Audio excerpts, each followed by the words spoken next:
গত কয়েকদিনে স্মরণকালের ভয়াবহ ঘটনাবলিতে শত শত ছাত্র জনতাকে হত্যা, জুলুম ও নির্যাতনের ঘটনায় উদ্বিগ্ন হয়ে আমরা কিছু বিক্ষুব্ধ নাগরিক আজ এখানে সমবেত হয়েছি।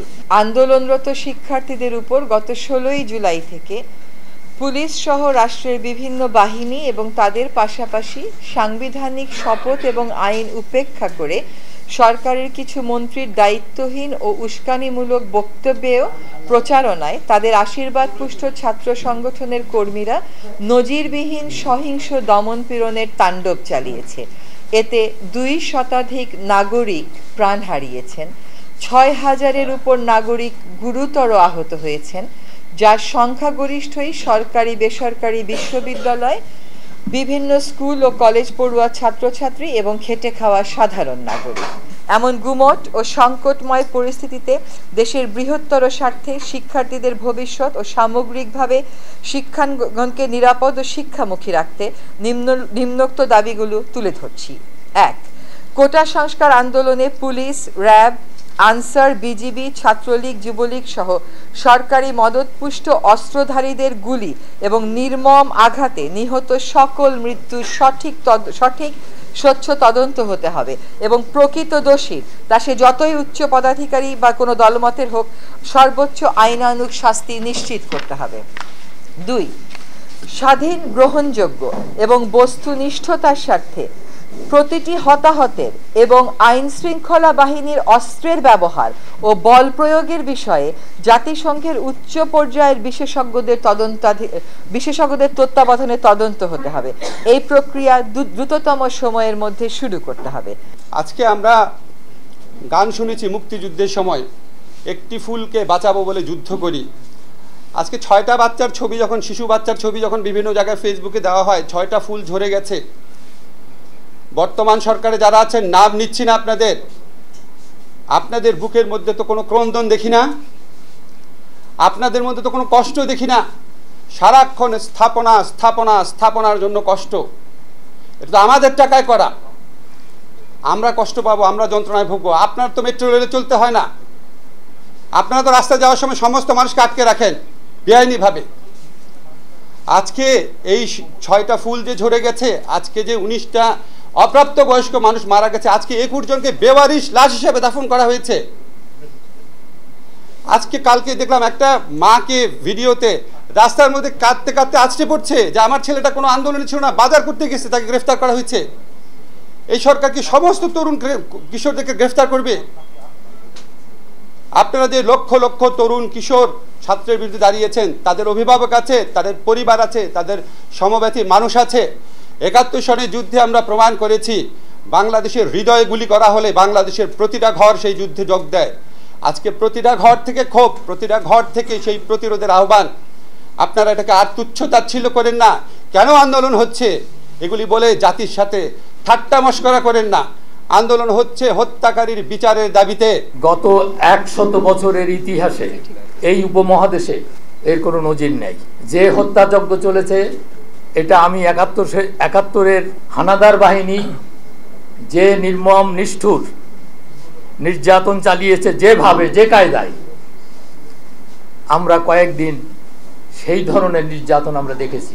এখন আমরা একটা ভিন্ন সময়ে চলে এসেছি, যখন আমরা দেখছি আমাদের সন্তানদের নির্বিচারে হত্যা করা হচ্ছে, আমাদেরই ট্যাক্সের টাকায় কেনা অস্ত্র এবং গুলি দিয়ে। আমাদের নীরবতা, আমাদের কমফোর্ট জোন সবকিছুর সীমা অতিক্রম করে গেছে। আমি শুধু অভিভাবকদের হয়ে এই কথাটি বলবো, সারা বাংলাদেশে দল মতের যত অভিভাবক আছেন, শহরে গ্রামে, আজকে তাদের রুখে দাঁড়াবার দিন। শুধু এই কথাটি বলার জন্যে এভাবে আমাদের সন্তানদের হত্যা করা, গ্রেপ্তার করা, নির্যাতন করা, এটা আমরা সহ্য করব না। সরকারকে মনে রাখতে হবে যে ক্ষমতার ভিত্তি যখন জনবিচ্ছিন্ন একটা অবস্থানে চলে যায়, যেই অবস্থা তারা তৈরি করেছেন এখন এদেশে, আমরা সবাই বলেছি ইতিমধ্যে, প্রতিটি মানুষ বিক্ষুব্ধ, প্রতিটি মানুষ শঙ্কিত, প্রতিটি মানুষ নিরাপত্তাহীনতায় ভুগছে। ডিবি বলছে যে আমাদের শিক্ষার্থী কোঅর্ডিনেটরদেরকে, সমন্বয়কদেরকে নিরাপত্তা দেওয়ার জন্য তাদের ডিবি কার্যালয়ে নিয়ে যাওয়া হয়েছে। এটা কত অবৈধ, অসাংবিধানিক সেটি ইতিমধ্যে বলা হয়েছে। ডিবি কর্তৃপক্ষের কথাই ধরে নেই, এদেশের এখন প্রতিটি নাগরিক নিরাপত্তাহীনতায় ভুগছে। তাহলে আপনি কি সারা দেশটাকে ডিবি কার্যালয়ে রূপান্তর করেন? যারা সহিংসতার জন্য দায়ী, যারা হত্যাকাণ্ডের জন্য দায়ী, যারা নির্বিচারে আটকের জন্য দায়ী, যারা মানুষের অধিকার হরণের জন্য দায়ী, তাদের সকলেরই বিচার চাই। এটা এই দেশের প্রতিটি মানুষ দাবি করে, কিন্তু কার কাছে চাইছে বিচার? এই বিচারে যে ফার্স্ট পোর্ট অফ কল, যেগুলো আইন প্রয়োগকারী সংস্থা, বাংলাদেশের ইতিহাস, সাম্প্রতিক ইতিহাস যা বলে, এমন কোনো অপরাধ নাই বাংলাদেশে যেটির মধ্যে আইন প্রয়োগকারী সংস্থার অংশগ্রহণ নেই। আমরা সরাসরি 24 ঘন্টা যে আলটিমেটামটা দিচ্ছি, সেটা হচ্ছে ডিবি কার্যালয়ের তথাকথিত নিরাপত্তার নামে যে আমাদের সমন্বয়কদের, শিক্ষা আন্দোলনের সমন্বয়কদেরকে যে আটক রাখা হয়েছে, তাদেরকে বলপূর্বক স্টেটমেন্ট ইস্যু করানো হয়েছে, তাদেরকে নিঃশর্ত মুক্তি দিতে হবে 24 ঘন্টার ভিতরে। যে অবিশ্বাসের পরিবেশ যেটা তৈরি হয়েছে এবং প্রতিনিয়ত যে ধরনের কথা বলা হচ্ছে এবং তার সাথে কাজের যে আচরণ দেখা যাচ্ছে, ওরা বোধহয় এই তো দেওয়ালে লিখেছে যে দিনে নাটক, রাতে আটক। তো এই হচ্ছে জাহাঙ্গীরনগরেরই তো বোধহয় একই দিনে 18 জুলাই তাকে জাহাঙ্গীরনগরের মিছিলে দেখা যাচ্ছে, অথচ তাকে সেতু ভবন ভেঙেছে বলে তার নামে তাকে তো রিমান্ডে দিয়ে দেওয়া হয়েছে। অলরেডি 6 দিনের রিমান্ডে গেছে এবং আমরা দেখছি যে কোথাও আক্রমণ বন্ধ হয়নি, না, এটা চলছে। মানে কোনো ধরনের একটা শান্ত পরিবেশ তৈরি করার অবস্থা আমরা দেখছি না। এটার কঠোরভাবে প্রতিবাদ করে যদি আসলেই শান্তি ফিরিয়ে আনতে হয় এবং সমস্ত কিছুর ঊর্ধ্বে যেহেতু জীবন, সেহেতু সেইভাবে কাজ করতে হবে, সেই ওয়াদা রাখতে হবে এবং সেভাবে এগিয়ে আসতে হবে।